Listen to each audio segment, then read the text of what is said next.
வணக்கம், நான் டாக்டர் சிந்தியா. இன்னைக்கு இருதய நோய்கள் இருக்கும்போது என்ன மாதிரியான அறிகுறிகள் நம்மளுக்கு தெரியும் அப்படின்றத பார்க்கலாம். ஃபர்ஸ்ட் மூச்சு விடுறதுக்கு ரொம்ப சிரமமா இருக்கும்.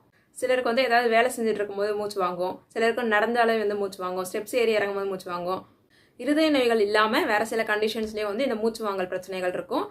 அது எப்பன்னு பார்த்தீங்கன்னா அனிமியா, ஆஸ்துமா, நிமோனியா இந்த மாதிரி சில கண்டிஷன்ஸ்லேயும் இந்த மூச்சு வாங்கல் பிரச்சனை இருக்கும். இது இல்லாமல் நார்மலாக இருக்கவங்களுக்கு பார்த்தீங்கன்னா ஓவர் எக்ஸசைஸ் பண்ணும்போதோ இல்லை அதிகப்படியான வேலைகள் பார்க்கும்போது ஓடும் போது இந்த மாதிரியான சில டைமில் மூச்சு வாங்கல் இருக்கும். அடுத்ததான் இருதய நோய்களில் பால்பிட்டேஷன் அதிகமாக இருக்கும். பால்பிட்டேஷன் அப்படின்னா நெஞ்சு படப்படப்பு இருக்கும். கை கால் அடிச்சு போட்ட மாதிரி சோர்வு இருக்கும்.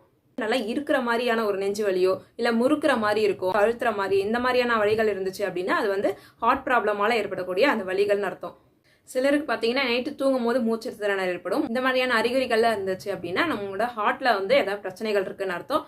இதை எக்கோ, இசிஜி இந்த மாதிரி எடுத்து இதை தெளிவுபடுத்துக்கிறது ரொம்ப முக்கியமானது. இந்த வீடியோ யூஸ்ஃபுல்லாக இருந்துச்சுன்னா ஷேர் பண்ணுங்க, லைக் பண்ணுங்க, நம்ம சேனலை சப்ஸ்கிரைப் பண்ணி வச்சுக்கோங்க. தேங்க்யூ ஃபார் வாட்சிங்.